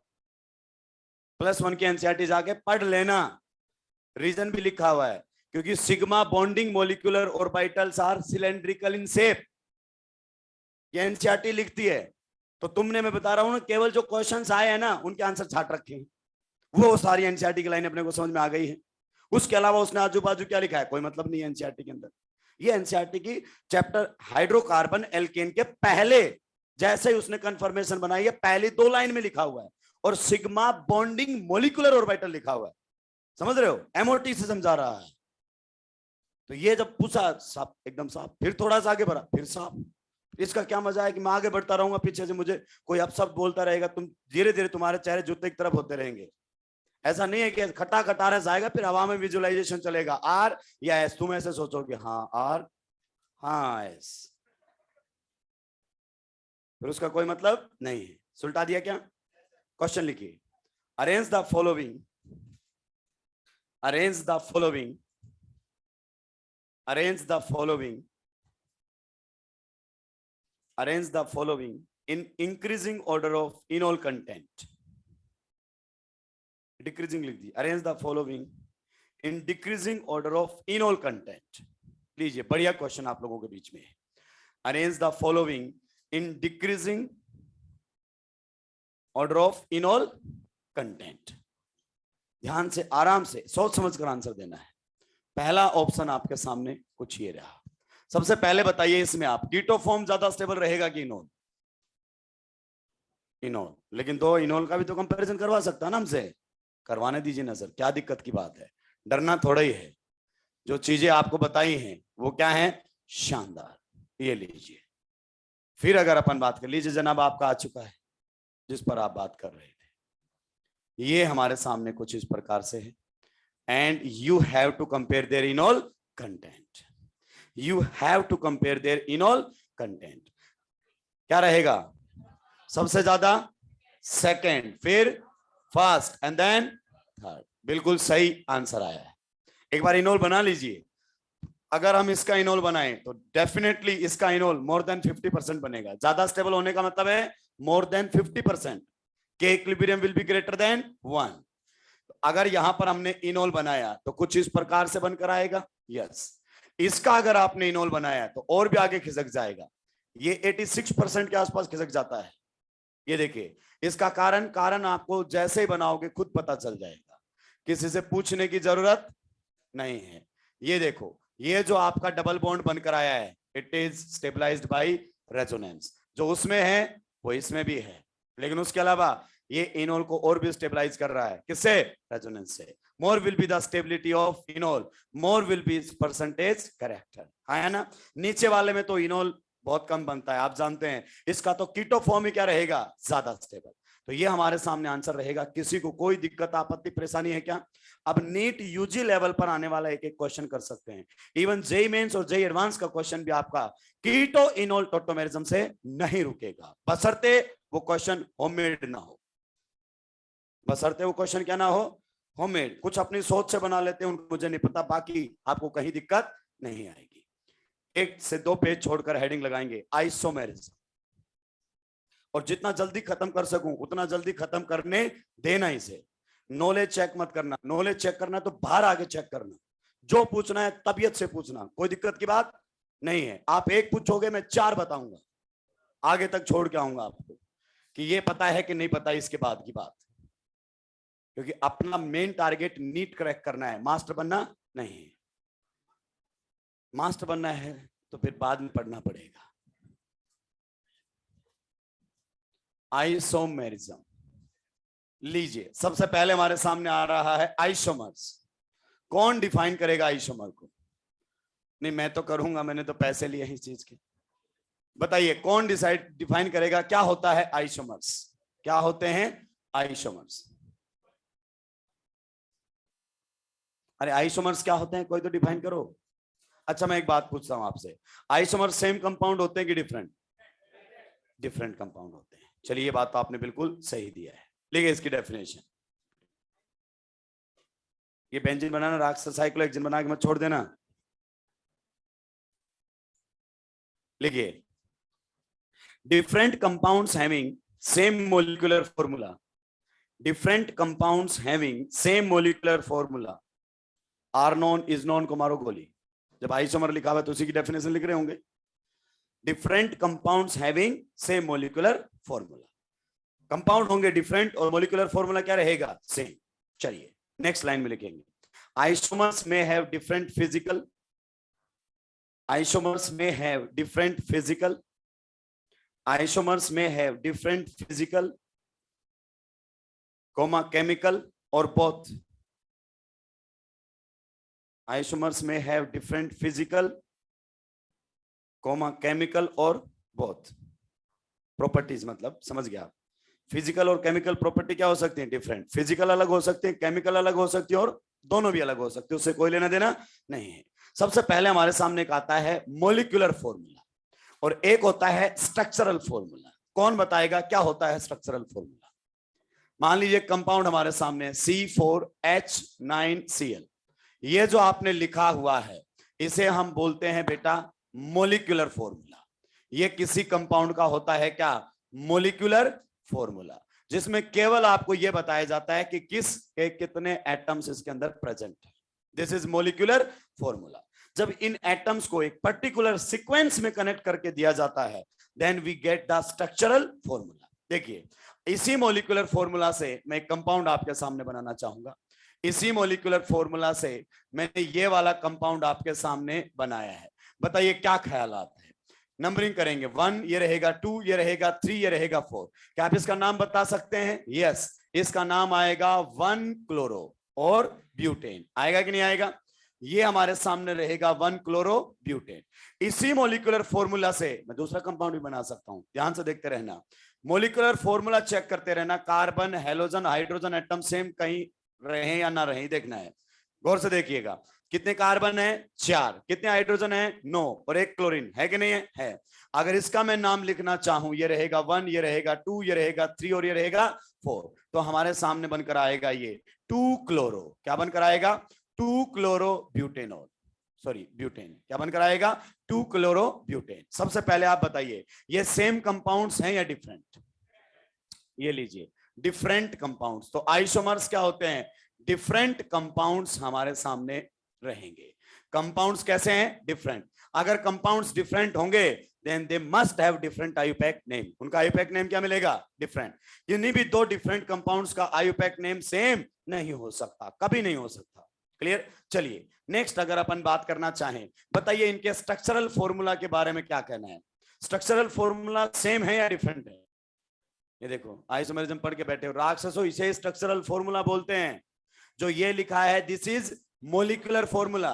और जब एटम्स एक पर्टिकुलर सीक्वेंस में कनेक्ट हो जाते हैं तो उसे क्या बोलते हैं? Structural formula. यहां पर देखिए इनके कनेक्ट होने का तरीका, सारे कार्बन स्ट्रेट चेन में, आखिरी में सीएल आया है। यहां पर कार्बन तो सारे स्ट्रेट चेन में है, लेकिन सीएल कौन से पर आ गया? दूसरे नंबर पर। So they have different connectivity. If they have different connectivity means they have different structural formula. तो यहां पर अगर अपन बात करना चाहें तो ये हमारे सामने रहेगा डिफरेंट स्ट्रक्चरल फॉर्मूला। इनका स्ट्रक्चरल फॉर्मूला कैसा है? डिफरेंट हमारे सामने स्ट्रक्चरल फॉर्मूला रहने वाला है। क्या आप एग्री करते हैं? यस। ध्यान से सुनते जाना। क्या सर इनसे यही बन सकते हैं? नहीं, और कंपाउंड भी बना सकते हो। मान लीजिए आपके सामने इसी मॉलिक्यूलर फॉर्मूला से मैं ये कंपाउंड बना दूं, बताइए क्या ख्याल है इसके बारे में? इसका नाम क्या रहेगा? ये रहेगा 1, ये रहेगा 2, ये रहेगा 3। तो हमारे सामने इसका नाम आएगा 2 क्लोरो। क्या आएगा? 2 क्लोरो। उसके बाद 2 मिथाइल, 2 क्लोरो 2 मिथाइल। और कितने कार्बन है पीसीसी में? 3। तो प्रोपेन। आएगा कि नहीं आएगा? इसी से अगर अपन बात करना चाहें तो हम ये वाला भी बना सकते हैं। गौर से देखते रहो, इन सभी का मोलिकुलर फॉर्मूला क्या है? Same, but all these are having different structural formula. इसे हम बोलेंगे क्या? ये रहेगा हमारे सामने 1, ये रहेगा 2, ये रहेगा 3। तो ये हमारे सामने बनकर आएगा 1 क्लोरो, उसके बाद 2 मिथाइल, और साथ में क्या बनकर आएगा? प्रोपेन। बनकर आएगा कि नहीं बनकर आएगा? तो देखिए एक ही मॉलिक्यूलर फॉर्मूला से जो डिफरेंट कंपाउंड्स बनाए हैं, इन कंपाउंड्स के बीच में जो रिलेशन होता है उसे आइसोमर्स बोलते हैं। जैसे ये कंपाउंड उस कंपाउंड का क्या है? आइसोमर। ये कंपाउंड उस कंपाउंड का क्या है? आइसोमर। ये कंपाउंड इस कंपाउंड का क्या है? आइसोमर। ये सारे एक दूसरे के आइसोमर है। तो आइसोमर की प्राइम कंडीशन है दे must have the same molecular formula and compounds must be different.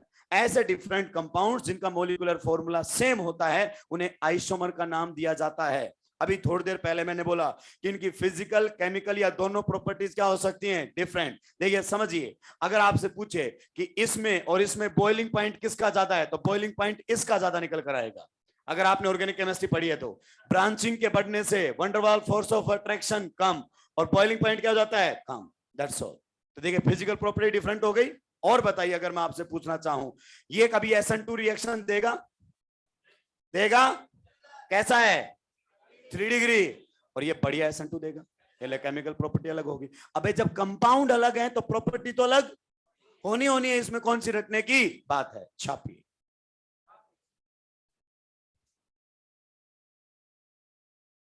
हाँ, जल्दी जल्दी सुलटाएंगे।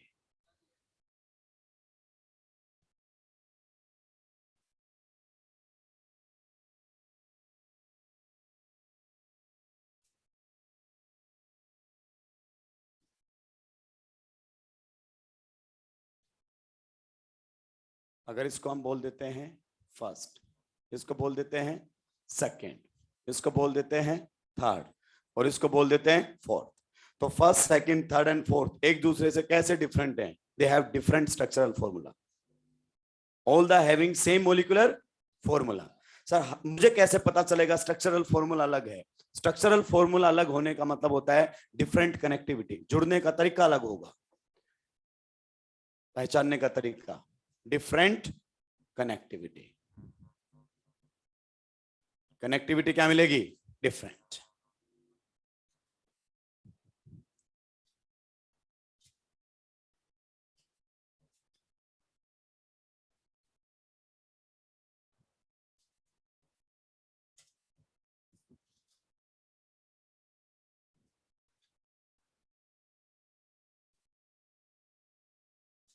जल्दी जल्दी सुलटाएंगे, क्योंकि आपको लगता है कि आपको बहुत सारी चीजें आती है। एग्जामिनर जितना औकात से गिरता है ना, बच्चे को उसकी औकात याद दिलाता है, और हम उसी के मारे हुए बैठे हैं।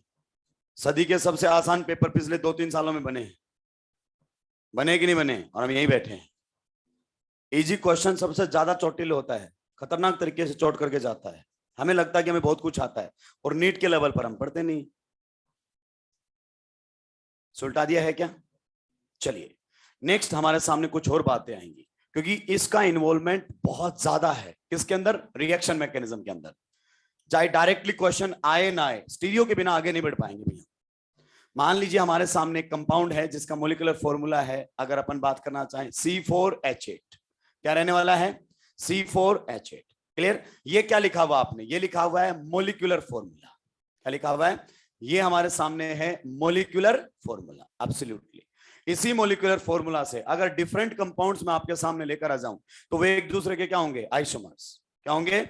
आइसोमर। सर इसी मोलिकुलर फॉर्मूला से, यस, देखते रहना। इस बार कनेक्टिविटी भी नहीं बदलेगी, इस बार कनेक्टिविटी भी नहीं बदलेगी। इससे पहले दो बातें लिख दो।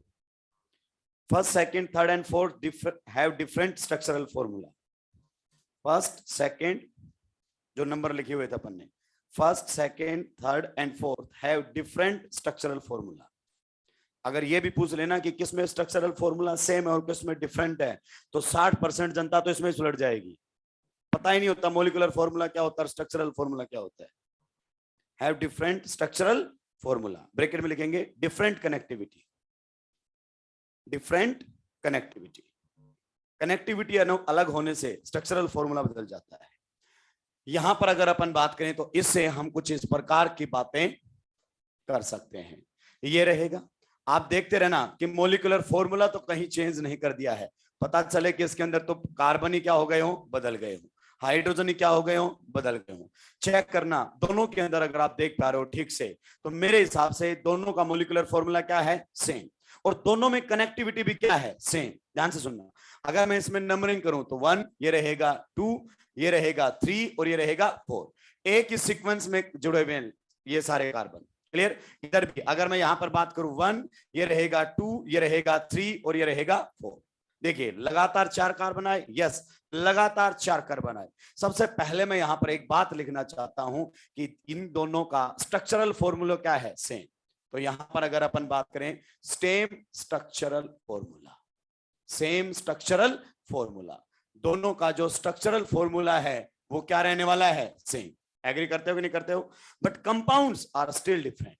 Compounds are still different. किसमें डिफरेंट है? ये है कॉन्फ़िगरेशन के अंदर डिफरेंट। कॉन्फ़िगरेशन वर्ड क्या होता है? धीरे धीरे क्लियर होगा आपको। अगर अपन बात करना चाहें तो यहाँ डबल बॉन्ड के अबाउट जो अरेंजमेंट है ना एटम्स और ग्रुप का, दोनों में क्या है? अलग अलग। यहाँ पर देखिए, यहाँ पर डबल बॉन्ड के सेम साइड आए हैं दोनों हाइड्रोजन एटम, आए हैं कि नहीं आए हैं? और यहीं पर ही डबल बॉन्ड के कहां चले गए हैं? ये अपोजिट साइड, दोनों हाइड्रोजन एटम। और इसको हम बोलते हैं एक दूसरे के ज्योमेट्रिकल आइसोमर्स। ये एक दूसरे की ज्योमेट्री में डिफरेंट है।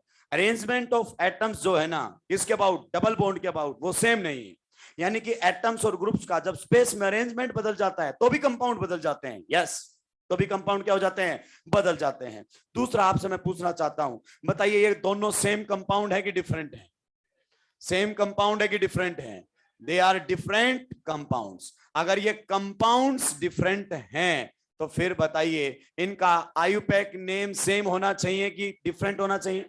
डिफरेंट होना चाहिए। And definitely they are having different IUPAC names. इसमें अगर अपन बात करें तो इसका नाम लिखा जाएगा ट्रांस, उसके बाद ब्यूट, 2इन, ये इसका नाम रहने वाला है। क्लियर? और उसका नाम क्या रहेगा? दोनों हाइड्रोजन किधर हैं? Same side. उम्मीद करता हूं इतना आप जानते हैं। तो इसका नाम लिखा जाएगा सिस 2 ब्यूटीन। एग्री करते हो कि नहीं करते हो? यस। अब आप बोलोगे सर कहां आईयूपैक नेम डिफरेंट हुआ? बस सिस ट्रांस का ही तो फर्क है। तेरे को लगता है सिस ट्रांस ऐसे खूबसूरती के लिए लगाई चीज है क्या? सिस और ट्रांस क्या होते हैं? प्रीफिक्स। क्या होते हैं?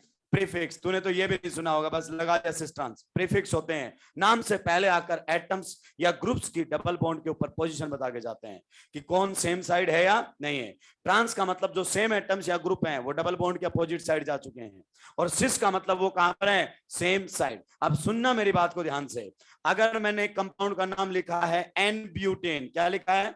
एन ब्यूटेन, और एक का नाम लिखा है आइसोब्यूटेन, बताइए दोनों सेम कंपाउंड है या डिफरेंट? नहीं, कि पीछे तो सब सेम है ना, फर्क तो एन और आइसो का ही तो है। एन और आइसो ऐसे हवा में चलता है क्या? एन और आइसो ने बहुत कुछ चीजें क्या कर दी हैं? Clear. They are having different names. नाम क्या है? डिफरेंट। तो यहां से एक बात क्लियर हो चुकी है कि स्टीरियो आइसोमर्स का नाम क्या होता है? डिफरेंट। अगर कंपाउंड डिफरेंट हैं तो definitely they will be having different IUPAC name. Difference मिलेगा कहीं ना कहीं जाकर, आपको जरूर दिखाई देगा। You got the point? छापिए, आगे बढ़ूंगा।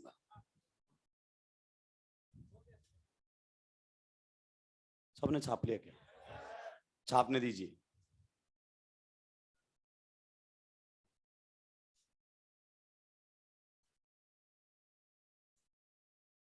इस बार भी आइसोमेरिज्म से 2 क्वेश्चन थे। एक था कि 2 थे? एक था क्या? 2 थे जहां तक, एक स्ट्रक्चरल से एक मेटामेरिज्म। चलिए अब हम आइसोमर्स की कैटेगरी डिवाइड करेंगे। क्या डिवाइड करेंगे? कैटेगरी। फिर हम सीधा निकल लेंगे किसकी तरफ? स्टीरियो की तरफ। और स्टीरियो में सबसे पहले कन्फर्मेशनल उल्टाएंगे, वो भी पार्ट ऑफ एनसीईआरटी है, एल्केन में दिया हुआ है पूरा का पूरा। क्या है? पार्ट ऑफ एनसीईआरटी रहेगा, एनसीईआरटी से बाहर तो जाना ही नहीं है। साफ कर सकता हूं क्या? चलिए, जो ना लिख पाए वो फोटो खींच लेना, कोई दिक्कत की बात नहीं है। अब हम बात करते हैं आइसोमर्स के क्लासिफिकेशन की। आइसोमर्स को बेसिकली हम पहले 2 कैटेगरी के अंदर डिवाइड कर सकते हैं। कितनी कैटेगरी में डिवाइड कर सकते हैं? 2। सबसे पहले हमारे सामने आते हैं कॉन्स्टिट्यूशनल आइसोमर्स। कॉन्स्टिट्यूशनल आइसोमर्स, या फिर अगर अपन बात करना चाहें इन्हें ही हम बोल देते हैं लिंकेज आइसोमर्स। क्या बोल देते हैं? Linkage isomers. या फिर इन्हें ही हम बोल देते हैं रीजियो आइसोमर्स। क्या बोल देते हैं? Regio isomers. ये आजकल इनके लिए टर्म इस्तेमाल में ली जाती है। मैं जानता हूं आप जिसका इंतजार कर रहे हैं, स्ट्रक्चरल, क्योंकि स्ट्रक्चरल को आजकल अवॉइड किया जाता है। Structural isomers which are structurally different. Structurally तो सारे डिफरेंट होंगे, किसी की स्ट्रक्चर 2D में डिफरेंट होगी तो किसी की 3D में होगी। तो आजकल स्टैंडर्ड बुक्स उसको अवॉइड करती हैं, लेकिन आपको ठंडक नहीं मिलेगी अगर नहीं लिखा तो। ये हमारे सामने रहेगा स्ट्रक्चरल आइसोमर्स। ये हमारे सामने रहेंगे। पहले कॉन्स्टिट्यूशनल बोल दीजिए, लिंकेज बोल दीजिए, रीजियो बोल दीजिए, स्ट्रक्चरल बोल दीजिए, एक ही बात है। इन आइसोमर्स में खास आपको चीज देखने को मिलेगी। क्या खास देखने को मिलेगी? दे have different structural formula. they have different structural formula. they have different structural formula. अब मैं ये नहीं लिखूंगा कि मोलिकुलर फॉर्मूला सेम। अबे आइसोमर हो गया तो मोलिकुलर फॉर्मूला तो सेम ही होगा ना। तो यहां पर they have different structural formula. Structural formula जो इनका है वो डिफरेंट रहेगा। दूसरा तरीका क्या बोलना चाहते हो सर? Different connectivity. क्या बोल सकता हूं? डिफरेंट आपको यहां पर क्या देखने को मिलेगी? कनेक्टिविटी। कनेक्टिविटी आपको डिफरेंट देखने को मिलने वाली है। चलिए दूसरे हमारे सामने आते हैं स्टीरियो आइसोमर्स। कौन से आइसोमर्स आते हैं? Stereo isomers. ये हमारे सामने रहेंगे। बेसिकली स्टीरियो आइसोमर्स कितने टाइप के होते हैं? 1। कितने के होते हैं? 1। कॉन्फिगरेशनल, कन्फर्मेशनल होते नहीं है। जब भी तेरे पास क्वेश्चन आता है calculate the total number of stereo isomer, conformational count करता है क्या? कन्फर्मेशनल आजकल एक बिल्कुल सेपरेट टॉपिक होता है, कभी काउंट नहीं किया जाता है। Even they are not true isomers, वो आइसोमर ही नहीं होते हैं। लिखने के लिए भले लिख देते हैं, बाकी इसकी कोई बात होती नहीं है। तो स्टीरियो आइसोमर्स को अगर अपन बात करना चाहें, इनकी सबसे पहली बात क्या रहेगी, सेम स्ट्रक्चरल फॉर्मूला। ये बहुत जरूरी है भाई, सेम क्या होना चाहिए, स्ट्रक्चरल फॉर्मूला। अगर स्ट्रक्चरल फॉर्मूला सेम नहीं हुआ तो वो स्टीरियो आइसोमर नहीं हो सकते। सेम स्ट्रक्चरल फॉर्मूला बोल दीजिए या सेम कनेक्टिविटी बोल दीजिए। क्या बोल दीजिए, सेम कनेक्टिविटी बोल दीजिए, यानी कि सीक्वेंस ऑफ बॉन्डिंग क्या होनी चाहिए, सेम। जो एटम जिससे जुड़ा है उसी से जुड़ा रहेगा, बस किस में डिफरेंट होने चाहिए, स्पेस के अंदर। तो स्टीरियो आइसोमर्स की अगर अपन बात करना चाहें, they differ in configuration, they differ in configuration. ये खतरनाक बात है भाई, दे डिफर इन कॉन्फ़िगरेशन। ये केवल और केवल किस में डिफरेंट होंगे, कॉन्फ़िगरेशन के अंदर। सर ये कॉन्फ़िगरेशन क्या होते हैं, आपने सुना है कॉन्फ़िगरेशन के बारे में। अगर अपन बात करना चाहें, ये सिस ट्रांस टाइप वाले होते हैं। कौन से होते हैं, सिस ट्रांस। या अगर अपन बात करना चाहें, EZ वाले होते हैं या RS वाले होते हैं। ये कॉन्फ़िगरेशन होती है। मान लीजिए एक कंपाउंड में कॉन्फ़िगरेशन R आ जाए, दूसरे में S आ जाए, एक में E आ जाए, अगले में Z आ जाए, एक में सिस आ जाए, अगले में ट्रांस आ जाए। मतलब केवल और केवल कॉन्फ़िगरेशन डिफरेंट होना चाहिए, बाकी सब क्या होना चाहिए, सेम। कॉन्फ़िगरेशन क्या होना चाहिए, डिफरेंट, बाकी सब क्या होना चाहिए, सेम। और इनको अगर आप चाहो तो बेसिकली मैं एक ही टाइप के अंदर डिवाइड करता हूं, लेकिन आपके लिए दो लिख देता हूं। एक तो हमारे सामने होते हैं कौन से, कन्फॉर्मेशनल। कौन से होते हैं, कन्फॉर्मेशनल। लेकिन इनको कभी भी काउंट नहीं किया जाता है। काउंट हमेशा स्टीरियो में कौन सा किया जाएगा, कॉन्फ़िगरेशनल। कौन से काउंट किए जाएंगे, कॉन्फ़िगरेशनल। यानी कि जब भी तुमसे पूछे कि total number of stereo isomer, तो आपको एक ही दिमाग में आना चाहिए, कॉन्फ़िगरेशनल। कन्फर्मेशनल का कोई मतलब नहीं होता है। ये सेम मॉलिक्यूल होते हैं, ये मॉलिक्यूल डिफरेंट ही नहीं होते हैं।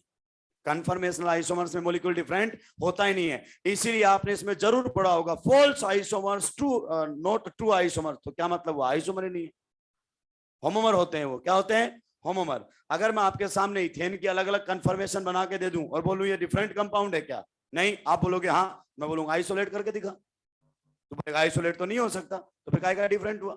तो जब भी आपसे स्टीरियो की बातें करी जाएंगी तो हमेशा किसको लेकर की जाएंगी, कॉन्फ़िगरेशनल को। किसको लेकर की जाएंगी, कॉन्फ़िगरेशनल को। क्लियर। कन्फर्मेशन हम पढ़ेंगे जरूर, ये एक अलग ही टाइप का टॉपिक है। आप ये सोच लीजिए इनको आइसोमर की कैटेगरी में हम लेना ही नहीं है। हायर लेवल पर इसको एकदम अलग डिस्कस किया जाता है। स्टीरियो का मतलब कौन से होते हैं, कॉन्फ़िगरेशनल। ये अपने दिमाग में उतार ले, जब भी कैलकुलेशन पूछे तो कॉन्फ़िगरेशनल को ही कैलकुलेट करना है। और कॉन्फ़िगरेशनल फर्दर दो में डिवाइड कर दी जाते हैं आगे। एक हमारे सामने कौन से आते हैं, ज्योमेट्रिकल। कौन से आते हैं, ज्योमेट्रिकल। और एक हमारे सामने कौन से आते हैं, ऑप्टिकल। कौन से आते हैं, ऑप्टिकल। मान लीजिए आपके सामने क्वेश्चन आ जाए, calculate the total number of stereo isomer of the given compound, तो आप कौन से काउंट करेंगे, geometrical and optical. You will not think about the conformational. Sigma bond के अबाउट रोटेशन से जो बनेंगे उनके बारे में आपको सोचना भी नहीं है। चलिए सुलटाएंगे और फिर आप हेडिंग लगाएंगे, stereo isomerism. Stereo isomerism, stereo isomerism. कुछ बेसिक बातें यहां पर हम सीखने की कोशिश करेंगे। स्टीरियो आइसोमेरिज्म, वैज और डैश सेम प्लेन में होते हैं कि डिफरेंट में, डिफरेंट। गर्दन तोड़ दूंगा, पढ़ा है स्टीरियो तुमने, सर स्टीरियो मत पढ़ाओ, आप तो आगे बढ़ो। वैज और डैश सेम प्लेन में होते हैं, कुछ भी फेंक देते, एक बाहर एक अंदर। कभी जिंदगी में विजुअलाइज नहीं किया स्टीरियो को तुमने। मॉड्यूल सोल्व हो गया, तुम्हें लगा खुशियां मना लेते हैं, स्टीरियो में तो अपन बादशाह हैं, जब तक नहीं पूछा ना तब तक बादशाह है। वो एक क्वेश्चन आया था बाईफिनाइल वाला, बादशाह सुलटा दी थी हाथों हाथ। ढंग से क्वेश्चन बनाएगा, सुलटा के चला जाएगा, पता भी नहीं चलेगा करके क्या गया है। आने के बाद क्वेश्चन आसान हो जाते हैं, मरने के बाद 100 बैच पैदा हो जाते हैं। तो पहली बार फेस करता है ना, उसी की बात होती है। अब अपन बात करेंगे स्टीरियो आइसोमेरिज्म। अब इसके अंदर बातें किस में चलेंगी, स्पेस में। और बातें जाएंगी भी किस में, हवा में। हवा में बातें चलेंगी और कहां निकल जाएंगी, हवा में ही निकल जाएंगी। सबसे पहले लिखिए, representation of A molecule. Representation of A molecule, representation of A molecule. हम मॉलिक्यूल को रिप्रेजेंट करना सीखेंगे यहां पर। देखिए अगर मैं आपसे पूछूं मीथेन के बारे में, किसके बारे में पूछूं, मीथेन के बारे में, बताइए कार्बन की हाइब्रिडाइजेशन स्टेट क्या है, sp3। अगर मैं आपके इससे ज्योमेट्री पूछना चाहता हूं या इसकी शेप पर बात करना चाहता हूं तो आप क्या बोलोगे? टेट्राहेड्रल। अब आप जानते हैं टेट्राहेड्रल 3D में बनता है, 2D में बनता है क्या? नहीं बनता है। अब हम उसको कैसे विजुलाइज करेंगे? क्योंकि जब तक हम उसकी फील नहीं ले पाएंगे स्टीरियो में कोई मतलब ही नहीं है। अगर मैं बोलूं कि ये लो मीथेन बना दिया है मैंने, क्या बना दिया है? मीथेन। आप बताइए क्या ये मीथेन का रियल स्ट्रक्चर है? नहीं, ऐसा होता ही नहीं है। आई बात समझ में? तो हमें इसको 3D की चीज को 3D में लिखना सीखना पड़ेगा। जैसे आजकल 2D वाले पेंटिंग जो आते हैं 3D में पेंटिंग बनाते हैं, होता 2D में, दिखता किसमें है? 3D में। ऐसे ही हमें मॉलिक्यूल को विजुलाइज करना पड़ेगा, वरना हम आगे बढ़ने वाले नहीं है। हमारा रायता फैल जाएगा किसमें? SN1 SN2 और E2 की स्टीरियो में भयंकर तरीके से रायता फैला कर चले जाएगा वो। क्लियर? तो लिखिए सबसे पहले wedge and dash representation, wedge and dash representation, wedge and dash representation. पहली रिप्रेजेंटेशन हमारे सामने आ रही है, वेज एंड डैश रिप्रेजेंटेशन।